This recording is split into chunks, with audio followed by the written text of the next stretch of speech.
Hello and welcome to Join Our Town. I'm your host, Tammy Jo Johnson. Join Our Town brings you the issues and problems that are faced in the local community with the hope of finding a solution. Our guest for this segment is E.J. Thomas, President and CEO of Habitat for Humanity Mid-Ohio. He joins us today to discuss affordable housing in Central Ohio, along with the importance of affordable housing for low-income families. Thank you so much for joining us today. Tammy, it's great to be with you. So before we jump into Habitat for Humanity, tell us a little bit about your role as the president and the CEO. Well, as the executive in the organization, my role is to go out and help us raise the dollars that are needed in order to serve the families that we serve.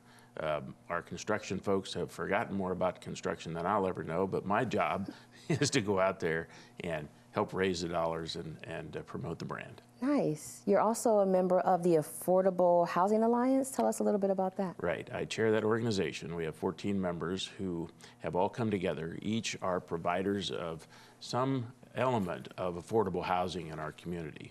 So we have the Community Shelter Board that starts at one end, and then we have subsidized housing, housing for developmental disabilities. Our niche, if you will, on that continuum is to provide low-income home ownership opportunities for folks in the 30 to 60% area median income range. Okay. So for family of four, that's about $33,000 a year. Okay. Define affordable housing. What does that mean? Well, if you look at, right now at the Central Ohio area, we are in the middle of an affordable housing crisis. A two-bedroom apartment right now is averaging $811. We have a lot of folks out there on the lower income levels that are struggling by virtue of the fact that they're paying anywhere from 30 to 50% of their wages just on a place to stay. Not including utilities. Not including utilities. Wow. So they're considered by definition cost burdened, and that makes life pretty tough. So transitioning into the Habitat for Humanity, explain to us what Habitat for Humanity is and what a Habitat for Humanity home is. The thing that I love the most about Habitat for Humanity in terms of the concept, Tammy, is that it is a hand up, not a handout. Okay. That is that our families come to us, they make application, we take them through the process, and if they're willing to become partner families, they put in 200 to 250 hours of sweat equity on the way to getting their home. So they help build the home. Yes, what's that? That's skin in the game. They come out to help build the house. They take homeowner maintenance classes. They take financial literacy classes, because what we do with our families by virtue of being a hand up is take them through what is a transformational process. Okay. They are in many ways different folks when they finish up, and then we give them the keys to that house than when they started. Now, once they have the key to their home, they have agreed to, just like any other home buyer, to pay for a mortgage every month from anywhere from 15 to 30 years. And now it's at 0% so that they can afford it, but it is still an expectation that they will pay their mortgage, and that's part of their home ownership. Wow, that actually sounds fun. Are these people, are they experienced? Do they have to be experienced to take part in that? No, not at all. In fact, the volunteers that we have, and we're very fortunate, very blessed to have the volunteers that we have. This year we'll have somewhere around 5,500 volunteers that will give us some 70,000 hours worth of work. Wow. Because each home takes about 3,000 hours of volunteer time before it's ready to go and be occupied. Are you building these homes from the ground up, or are they rehabilitated, or what? Yes. To both? By that I mean we do both. Oh, okay. We do new stick builds, we do renovations, okay. Or rehabs, as you call them, and we also do repairs, because our focus now is neighborhood revitalization. If you go back 10 years, Habitat for Humanity was primarily a new stick home build for the families that we served. But what we have transitioned to is helping to rebuild neighborhoods, not just to drop in a single home in an area that's depressed. And so if you look at the Linden area on 15th Avenue, where we have built about 15 homes, or rehab a total of 15 homes, you've got about 40 properties on that street east of Cleveland. So when you do that many homes on a street, you really do help revitalize that neighborhood. Wow, so you're almost like rebuilding the whole entire community. Well, yes, in a way. I mean, you're doing it one home, one repair at a time. Okay. So I don't want to overstate what it is that Habitat for Humanity does, but certainly the Affordable Housing Alliance and all of our members are out there trying to do exactly that. Wow. So, okay, so I know that you're the executive, you know, but do you ever get to speak to or have a hand in and talk to some of the families? Oh, absolutely. Yeah, What do you- we have very strong relationships with our families, and among our staff and our volunteers, we stay involved with those families typically for many years through the process.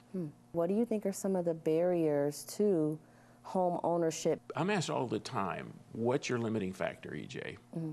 And it's no more complicated than it's based on the amount of dollars that we're able to raise.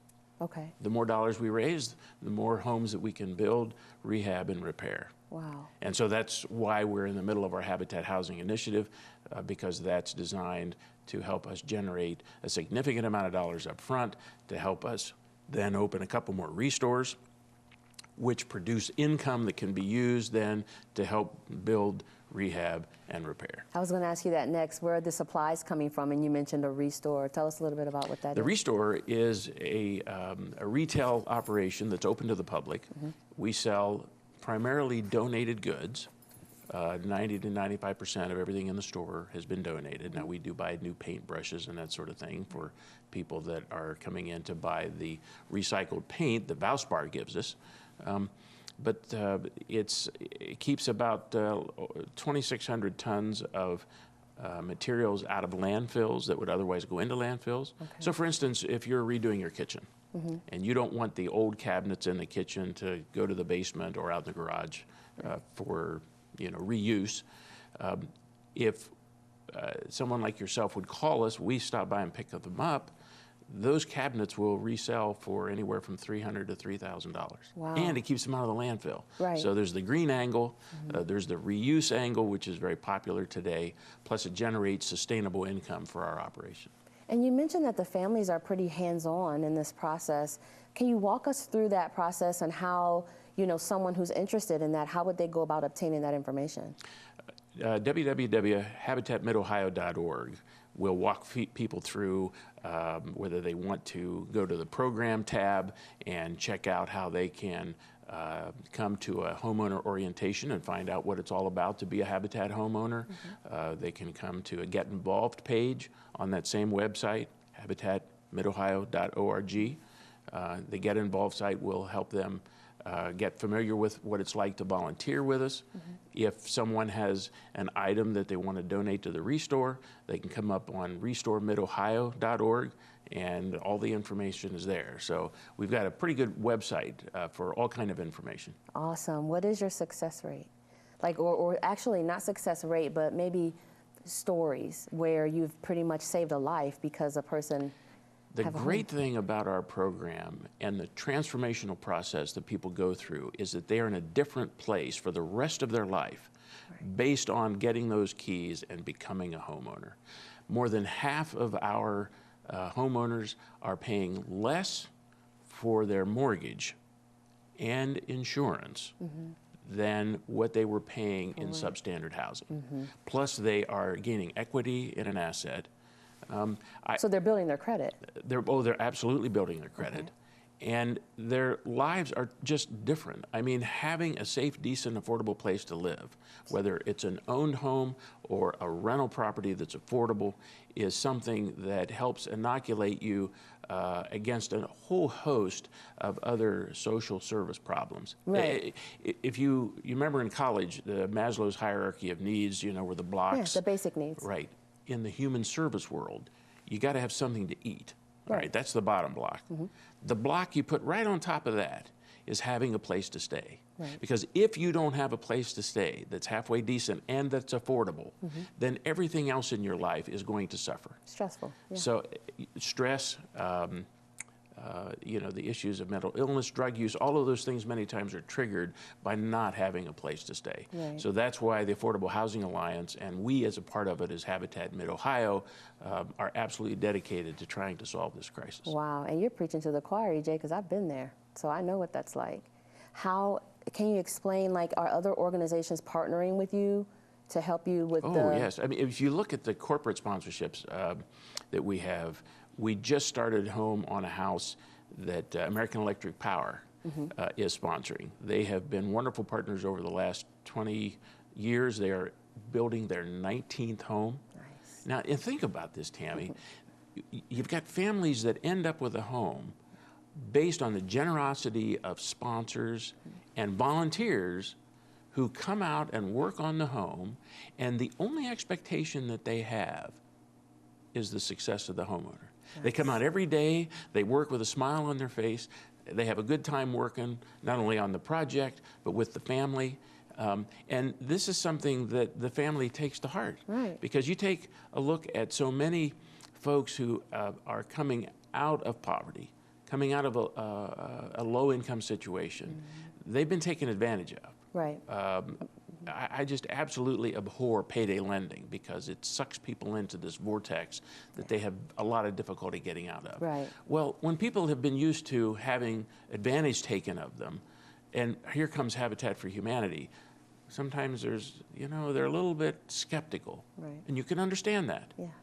But based on our corporate sponsorships and our great volunteers, that all just melts away. Wow. And they see that there really are very good-hearted people out there in the community that are really concerned with them. Right, in their process and their progress. Process I mean, and their success. Yeah. They want them to be successful. That's the only expectation that they have. And these families actually take part in building that process. That's exactly right. And Wow. there's always stories at the end of the day when we do the dedications about something that happened on site.